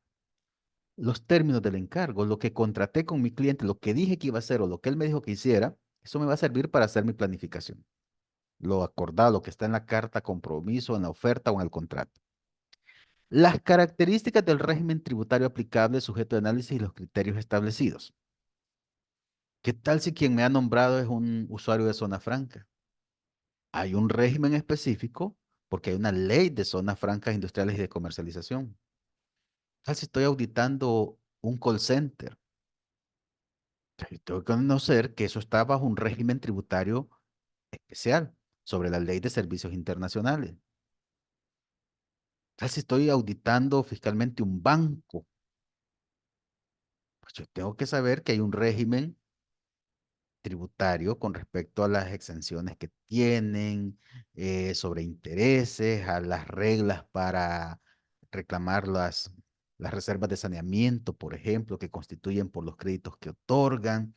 Entonces, hay características de acuerdo al tipo de contribuyentes que estoy dictaminando, hay un régimen tributario aplicable. Y eso lo debe conocer el dictaminador. No le va a llegar exigiendo algo a lo que el contribuyente específico dictaminado no está obligado, ¿verdad?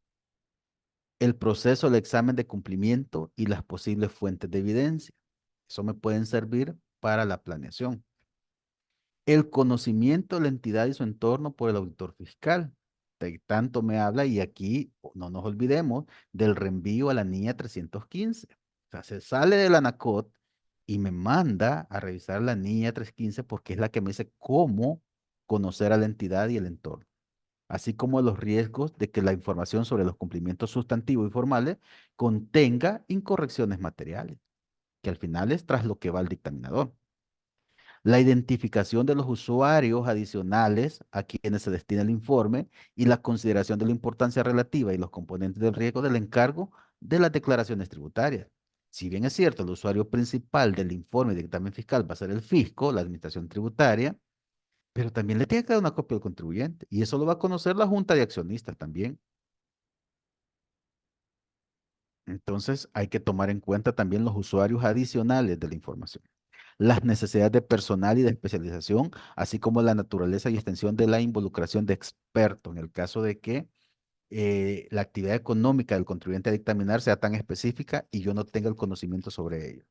Que sea una empresa agrícola o ganadera y que yo jamás he visto un proceso de criar ganado, de cultivar algún producto. Entonces, voy a necesitar un criterio de un agrónomo, de algún ingeniero técnico en alimentos, qué sé yo. Entonces, eso también debo tomarlo en cuenta a la hora que estoy planificando mi auditoría.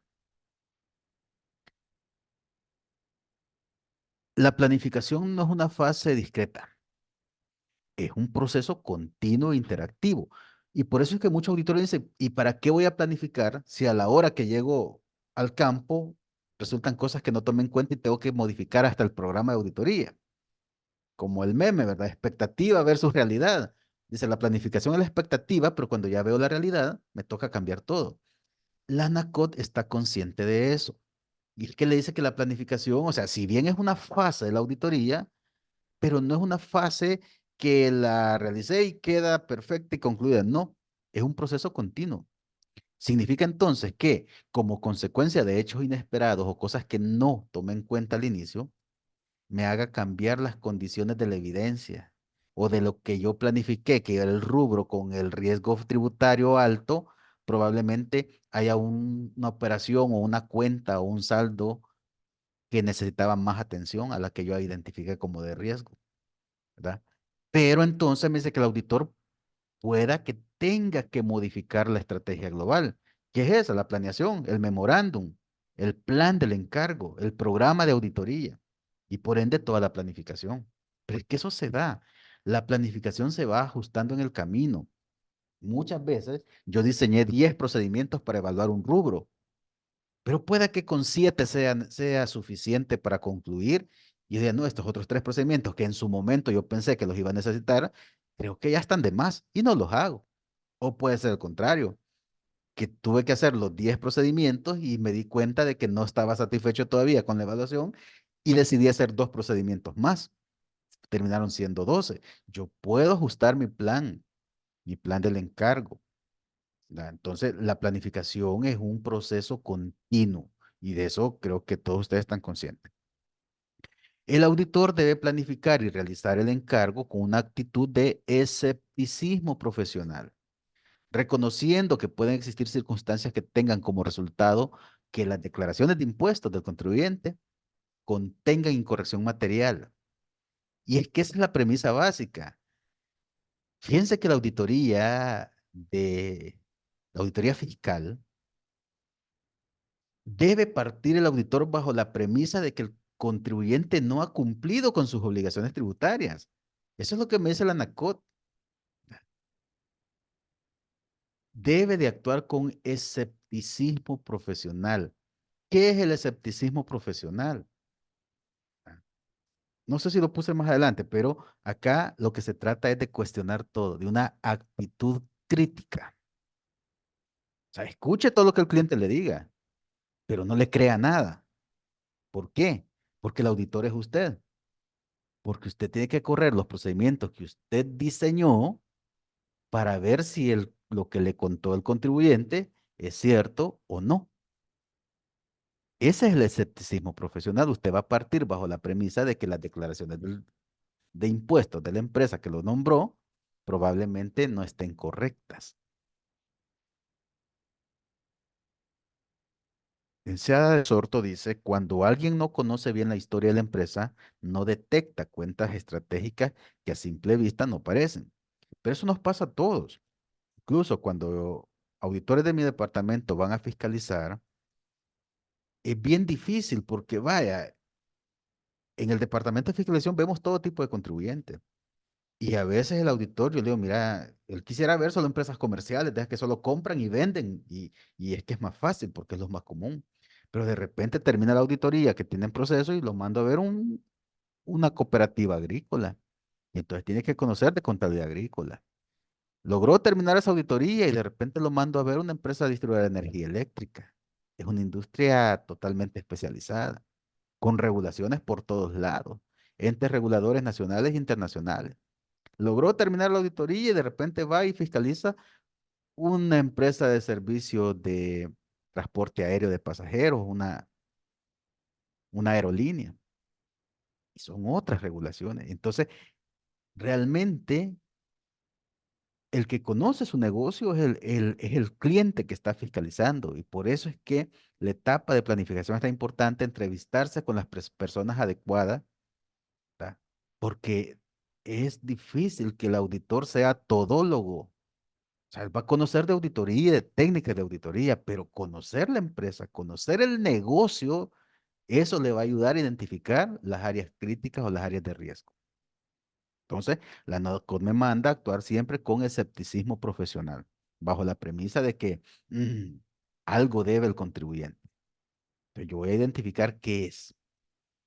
El auditor fiscal debe obtener conocimiento del marco tributario aplicable a la entidad objeto de análisis y de otras circunstancias del encargo, suficiente para identificar y valorar los riesgos de que las declaraciones tributarias contengan incorrecciones materiales y suficientes para diseñar procedimientos posteriores de obtención de evidencia.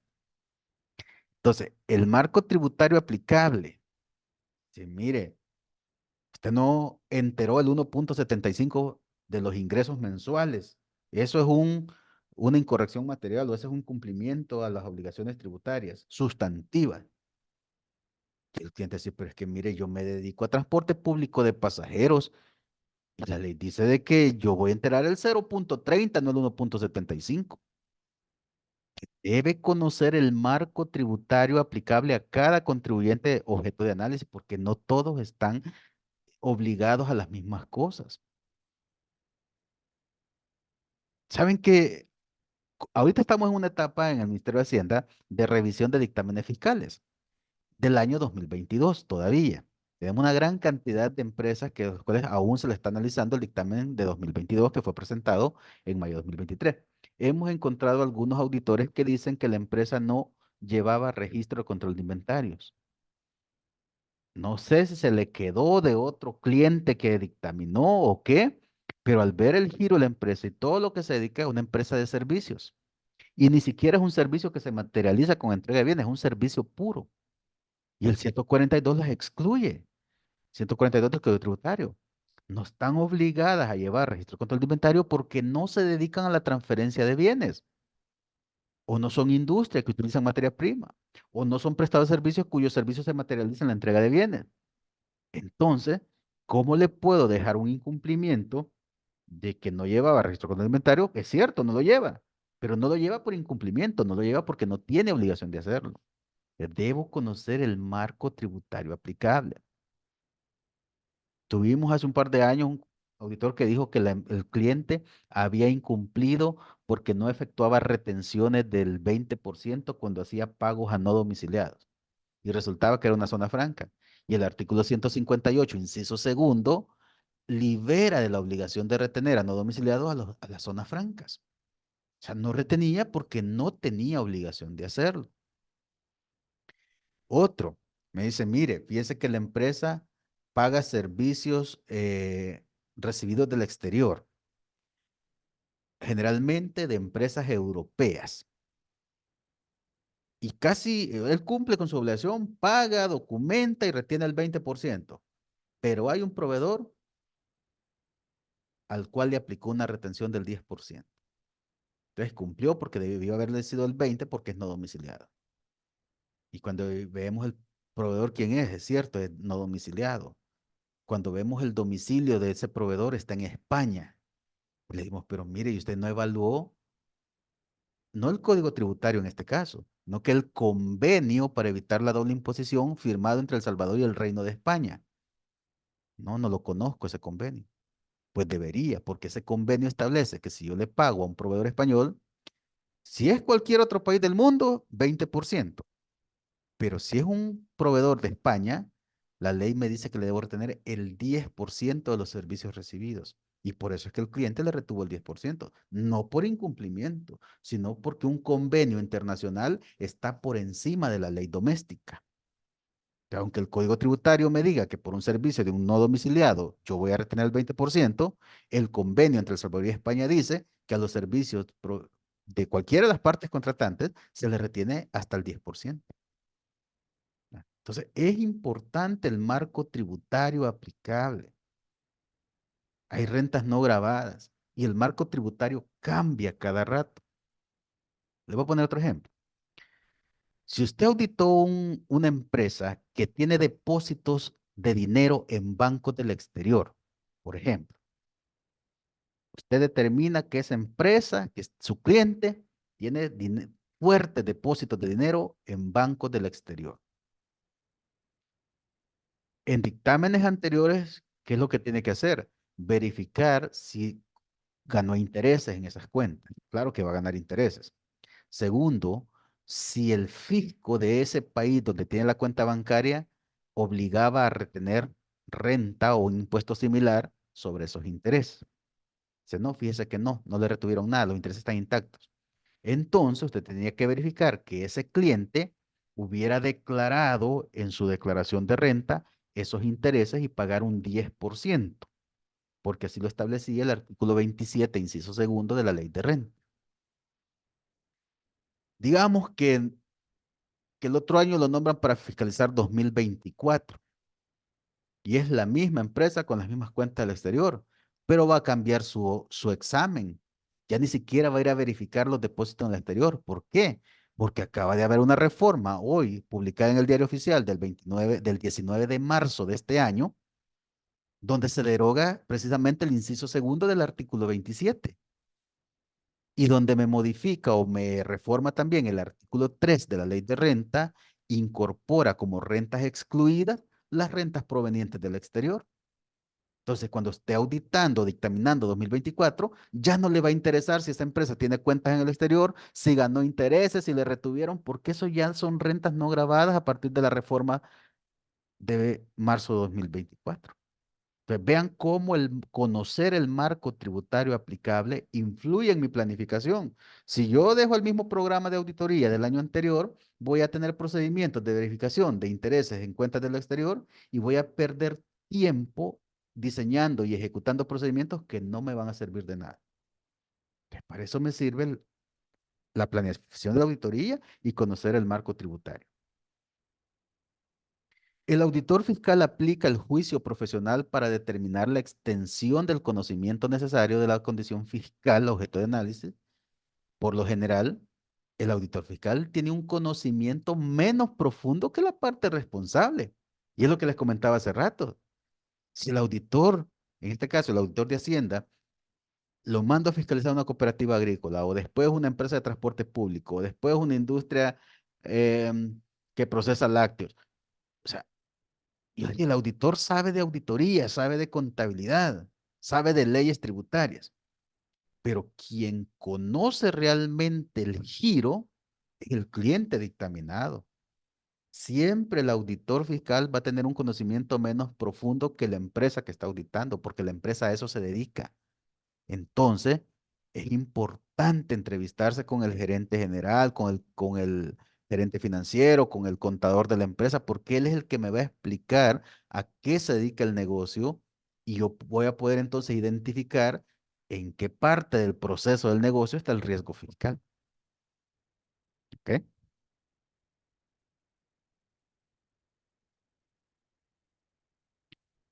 Obtener conocimiento de las declaraciones tributarias del contribuyente, todas las declaraciones de impuestos, ya sean de IVA, de renta, pago a cuenta, específicos, todas las declaraciones y de otras circunstancias del encargo es una parte esencial de la planificación, porque al final yo me voy a pronunciar sobre el pago de impuestos o sobre el cumplimiento de obligaciones formales.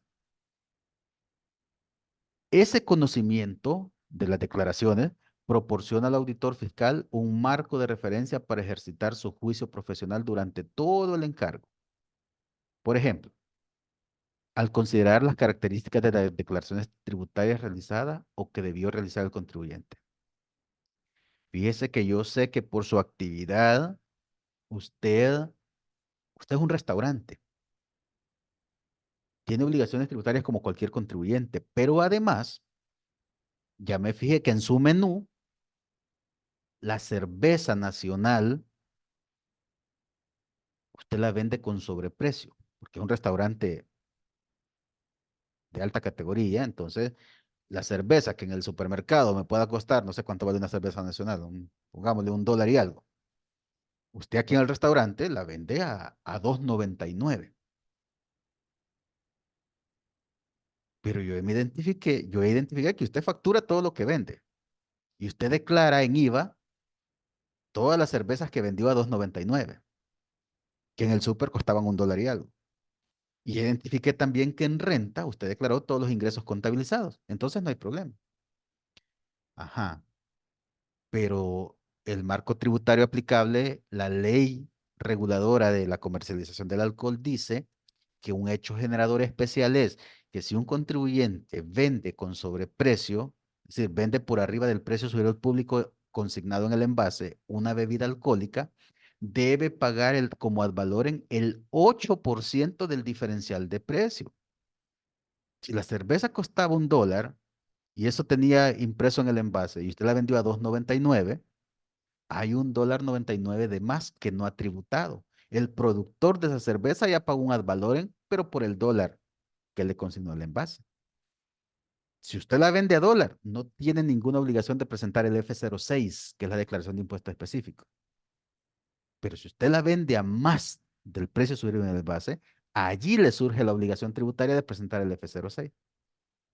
Pero si el dictaminador no conoce el marco aplicable o las características de las declaraciones realizadas por el contribuyente, no le voy a señalar que no ha presentado el F06 o que no ha pagado el ad valorem sobre el sobreprecio de las bebidas alcohólicas, por ejemplo. Ese es uno de tantos. También el juicio profesional, ¿verdad? Al evaluar la adecuación de los criterios utilizados por el contribuyente, al preparar las declaraciones y presentar esas declaraciones al fisco. Como se supone que el auditor fiscal no estuvo involucrado en el proceso de preparar las declaraciones. Entonces, cuando vea los criterios que utilizó, pueda que haya algún tipo de problema. Por ejemplo, teníamos un contribuyente que en IVA declaraba un montón de ingresos, pero en el pago a cuenta declaraba poquitos ingresos. ¿Cómo es eso? ¿Cuál fue el criterio utilizado por el contribuyente para preparar sus declaraciones y presentarlas al fisco? ¿Por qué hace eso? Ah, en aquel momento era un revendedor de tarjetas telefónicas. ¿Se acuerdan que antes para ponerle saldo al teléfono se compraron unas tarjetas que teníamos que raspar? ¿Verdad? Entonces el contribuyente ese era su giro. Entonces él cuando vendía las tarjetas las facturaba al precio que era y eso como había una factura emitida iba a parar a la declaración de IVA. Pero el criterio que él utilizaba para declarar pago cuenta es, mire, la tarjeta de $1 de saldo a mí en realidad el proveedor me la vende a 90 porque me deja un margen de ganancia de 10 centavos por cada $1 de saldo. Entonces, cuando yo vendo la tarjeta de $1, yo la compro a $1 y la vendo a $1. Yo no la puedo vender a más porque es una tarjeta de $1 de saldo. Pero, como a mí me costó 90, mi ganancia son 10 centavos por cada tarjeta de dólar. Y entonces él cuantificaba la ganancia, él decía que era una comisión. Y eso llevaba al pago a cuenta. En IVA declaraba todo porque tenía que facturar todas las ventas de tarjetas que hacía. Y porque el proveedor cuando se las vendía le daba un crédito fiscal por la totalidad. Entonces él en IVA declaraba todo. Pero el criterio que él utilizaba para declarar pago cuenta y para declarar renta era que él solo declaraba por la ganancia porque según él era un comisionista. Viene Hacienda y le dice, deme el contrato de consignación o el contrato de venta por cuenta de terceros. No lo tenía. Ok, compulsamos al proveedor, le decimos, mire, usted tiene un contrato con esta persona de que el producto se lo da en consignación y lo que le paga nada más es una comisión por vender tarjeta. El proveedor nos dijo, no, él es un cliente, yo le vendo tarjetas para que él las revenda. Entonces, en realidad, él tenía que declarar todo el ingreso facturado, tanto en IVA como en pago a cuenta. El problema es que tenía que declarar el 1,75% de esos ingresos totales.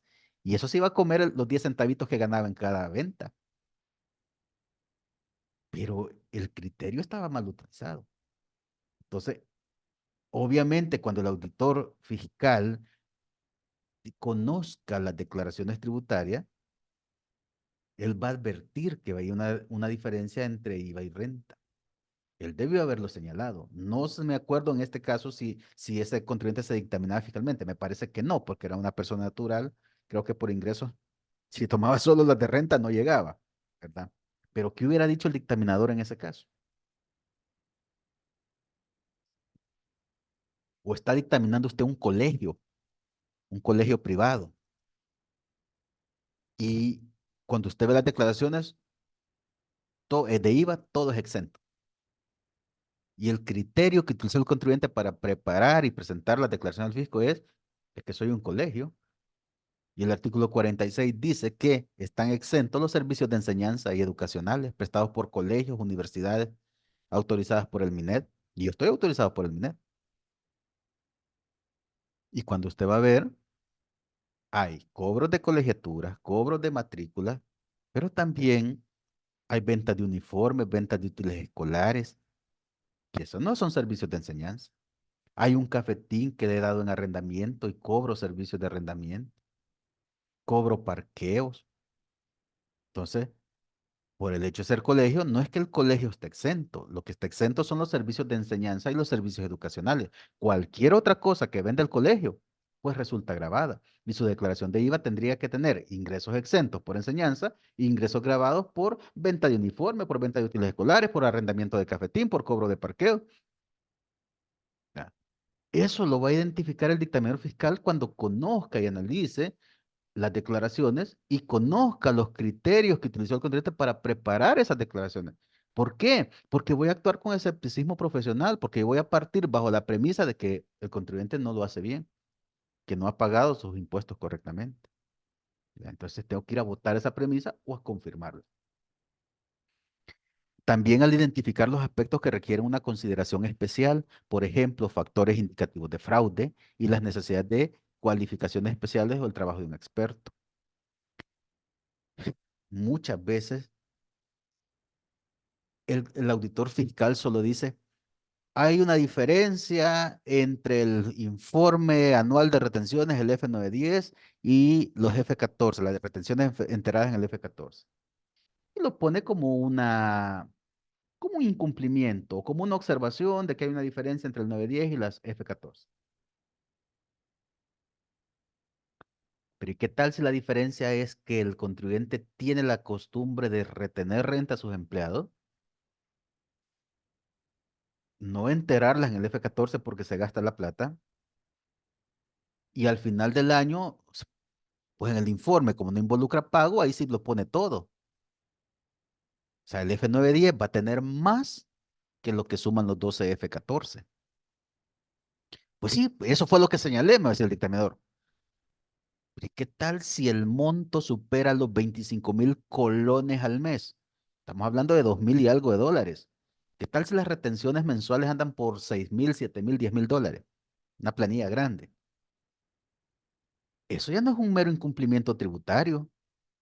Si yo me voy a revisar el Código Penal, artículo 249 en adelante, voy a encontrar como un delito penal tributario la apropiación indebida de impuestos.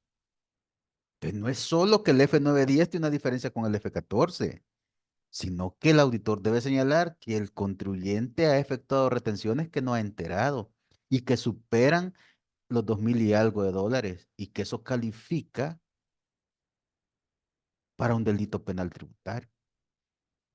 Eso es parte de las obligaciones que va a realizar el dictaminador. Al establecer y evaluar si los niveles cuantitativos de importancia relativa, en su caso, continúan siendo adecuados y al considerar los factores cualitativos de importancia relativa. Al desarrollar expectativas que se usarán al aplicar procedimientos analíticos. Al diseñar y aplicar procedimientos posteriores de obtención de evidencia para reducir el riesgo del encargo de aseguramiento a un nivel adecuado. Ya posteriores a lo que estaba en mi plan de auditoría, ¿verdad? En mi programa. Al evaluar la evidencia, así como la razonabilidad de las manifestaciones escritas y orales del contribuyente. A veces la evidencia que me da el contribuyente, perdón, la evidencia de las operaciones que yo obtengo en la auditoría contra lo que me dijo el contribuyente cuando me entrevisté con él, a veces no coinciden. Yo tengo que evaluar la razonabilidad de esas manifestaciones. Licenciada Sorto me dice, hay clientes que todo mandan a cero. Más cuando son proyectos y no se liquidan dentro del mismo periodo, se debe poner nota del proyecto de construcción a liquidarse el próximo año si se tiene el valor aproximado. Pero eso es si es que procede el diferimiento, licenciada, porque tenemos por ahí una empresa que desarrolla proyectos de construcción, los comercializa incluso antes de construirlos, ya las casas están vendidas, pero a veces son casas que ha financiado en banco. Y tanto el cliente ya dio la prima como el banco también ha dado el financiamiento. Y la empresa empieza a construir y empieza a facturar estimaciones según va avanzando en la obra. Lo correcto es que vaya declarando en IVA y en renta esos ingresos y se vaya reclamando los costos asociados y que solo vaya difiriendo la parte que aún no está devengada. Pero viene esta empresa y dice, no, yo ya facturó para IVA. Y así fue como lo determinamos, porque desde el momento que el cliente pagó, él facturó. Pero luego dice, en renta yo lo voy a declarar hasta que entregue la casa completamente. ¿Qué tal si esa casa la entrega hasta el siguiente ejercicio, como usted dice, hasta el próximo año? ¿Será realmente que ahí tenía la obligación de declarar todo el ingreso? ¿Qué tal con la parte de vengada en el año anterior? Y si es una sociedad que lleva sistema de acumulación, porque no puede utilizar método efectivo. O sea, es que llevo un método efectivo. No, está obligada al sistema de acumulación a declarar las rentas de vengada aunque no estén percibidas. Entonces, hay que tener cuidado también cuando encuentro un cliente que difiere ingresos para el próximo año. Hay que ver los criterios con los cuales está difiriendo ingresos.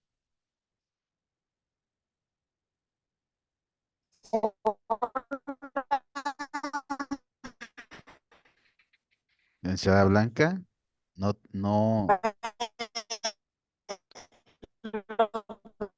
licenciada Blanqui, no se le escucha. Creo,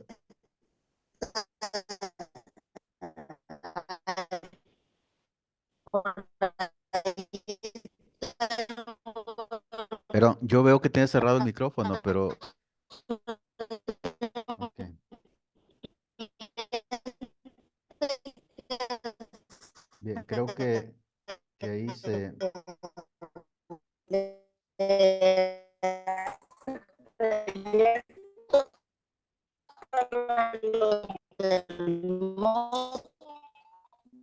No, ahí sí está haciendo interferencia, pero bien raro porque veo que el micrófono lo tiene abierto. Bueno, espero, bueno, ya va siendo hora también. Lástima, licenciada tiene problemas con su micrófono, con su internet, me parece. Veamos. Aspectos que el auditor fiscal deberá tomar en cuenta durante el proceso de valoración de riesgos y planificación del encargo. Lo primero, definir una metodología apropiada para identificar y valorar los riesgos. La ANACOT no le dice, no le establece la metodología. Usted tiene que elegir cómo va a identificar los riesgos, si lo va a hacer a través de un cuestionario de control interno, si lo va a hacer mediante entrevista, si lo va a hacer por observación, o sea, cómo va a identificar, cuál va a ser su metodología para identificar y luego para valorar el riesgo. De- desarrollar su trabajo aplicando un grado apropiado de escepticismo profesional para alcanzar una seguridad razonable de qué incumplimientos importantes serán detectados. Obtener un entendimiento de las obligaciones tributarias formales o sustantivas establecidas en las leyes. Esto es básico porque recuerden, el objetivo final del dictamen es pronunciarse sobre el cumplimiento de obligaciones tributarias. Entonces usted debe tener un entendimiento de cuáles son esas obligaciones a las cuales estaba obligada el cliente que lo nombró. Planificar y supervisar el trabajo si es que no lo va a hacer usted mismo. Considerar porciones relevantes de los controles internos del contribuyente sobre el cumplimiento de sus obligaciones tributarias y obtener evidencia suficiente, incluyendo pruebas de cumplimiento de las obligaciones tributarias. ¿Ya? Todo esto es a la hora de planificar la auditoría. Para obtener la comprensión de las obligaciones tributarias formales o sustantivas, el auditor fiscal debe considerar lo siguiente. Primero, las leyes. ¿Cuáles? Las que sean aplicables. IVA, renta, código tributario son de rigor, pero de ahí las otras que resulten. Pero no solo las leyes, también los reglamentos. Acuérdense que la ley de IVA tiene su reglamento, la ley de renta tiene su reglamento, el código tributario tiene un reglamento de aplicación. Pero tampoco solo eso, también las guías de orientación, los instructivos, las circulares, Hacienda generalmente saca instructivos o guías cuando hay algo complicado en la ley, a forma de operativizar o ejemplificar la aplicación de la norma, se saca una guía de orientación. Y a veces en la guía hay requerimientos administrativos a los cuales el contribuyente no da cumplimiento, ¿verdad? Entonces, las guías de orientación emanadas de la autoridad fiscal también deben de conocerse, que conciernen a obligaciones tributarias. Cuando sea aplicable, deberá considerar el ordenamiento jurídico establecido en las respectivas leyes o códigos. ¿Qué más? Conocimiento acerca de las obligaciones tributarias formales o sustantivas específicas del contribuyente obtenido a través de trabajos anteriores. También conocimiento acerca de las obligaciones tributarias formales o sustantivas específicas del contribuyente, en este caso obtenida a través de discusiones con el personal apropiado dentro de la entidad. ¿Quién podría ser? El gerente financiero con respecto a los intereses, lo llevó al gasto o los capitalizó al costo de algún activo que no está produciendo rentas todavía. El auditor interno, si es que la empresa tiene un auditor interno, eso es importantísimo.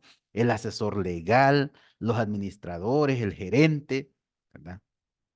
Y también conocimiento acerca de las obligaciones tributarias formales o sustantivas específicas del contribuyente, pero obtenido a través de discusiones con personas fuera de la entidad.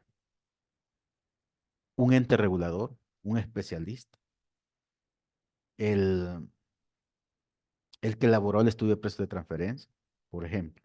¿Verdad? Entonces vea que el conocimiento de las obligaciones tributarias formales y sustantivas, la NACOT le dice, puede hacerlo a través de trabajos previos que usted hizo, si ha dictaminado esa empresa, o le van a dar copia del dictamen. ¿Se acuerda que era obligación que le dé copia del dictamen anterior? También platicando con gente apropiada dentro de la empresa y también con gente apropiada fuera de la empresa. ¿Ya? Es lo que me dice la NACOT que debo de considerar. Bien, para finalizar, veamos, por ejemplo, en esto que estoy todavía en la planificación, me puede llevar a determinar ciertos riesgos de manipulación de las declaraciones. Cuando yo conozco las declaraciones y conozco los criterios con los cuales han sido elaboradas y presentadas esas declaraciones al fisco, ¿verdad? Puede haber una especie de manipulación. ¿Pero por parte de quién? Lo que usted tendría que determinar. ¿Los dueños? ¿El propio contribuyente? ¿El representante? ¿Los directivos de la empresa? O muchas veces de los empleados. ¿Pero por qué? Bueno, en el caso de los dueños o de los directivos, lo que buscan es un beneficio personal, ahorrar impuestos a como dé lugar. Yo siempre les he dicho, el mejor contador para un empresario es aquel que lo hace pagar menos impuestos. Pero si la manipulación la está haciendo un empleado, ¿por qué? También por un beneficio personal, por quedarse con el impuesto que en realidad debió pagar al fisco. ¿Cómo? En el caso de la dirección de la empresa, puede hacerlo a través de transacciones que son falsas o de transacciones incorrectas. Puede haber una especie de colusión entre el contribuyente y los clientes o entre el contribuyente y los proveedores. Una colusión, recuerden los tres términos que utiliza el no pago de impuestos. Yo puedo evadir el pago de impuestos, puedo eludir el pago de impuestos o me puedo coludir con otro. La evasión es no pagar el impuesto quebrantando la ley. Es ilegal. La elusión es no pagar el impuesto, pero aprovechando un vacío. Y la colusión es ponerme de acuerdo con un tercero para no pagar el impuesto. Crear empresas fantasmas, operaciones fantasmas, segregar operaciones con partes relacionadas, crear contratos ficticios, etcétera. Si fuera el empleado, pues lo que hacen es registrar operaciones de un modo, pero declararlas de otra. Preparar dos juegos de declaraciones o dos contabilidades, ¿verdad? Los contadores tienen mucho que ver con esto. El cuánto, si es por parte de los directivos, a veces los montos son a gran escala, ¿verdad? La cultura tributaria basada en el no pago de impuestos por parte del contribuyente para su propio beneficio. Entonces, si lo va a hacer, si es algo ordenado por el propio contribuyente, generalmente los montos evadidos son grandes. Cuando son por parte del cajero, por parte de los vendedores que quieren quedarse con una parte, pues son montos pequeños, ¿verdad? Entonces, este tipo de cosas yo lo voy a saber únicamente conociendo las actividades de la empresa, sus controles internos, conociendo la entidad de su entorno y haciendo una buena planificación. Bien, por la hora, yo me quedo hasta acá. Nos vemos el día martes de la próxima semana para terminar con la fase de planificación de la auditoría y vamos a entrar luego a la respuesta ante el riesgo y a la ejecución de la auditoría, para luego seguir con el informe, ¿verdad? Así que gracias a todos por haberse conectado. eh, Pasen una feliz noche y los espero el día martes. Dejo a Crisia para que haga el cierre.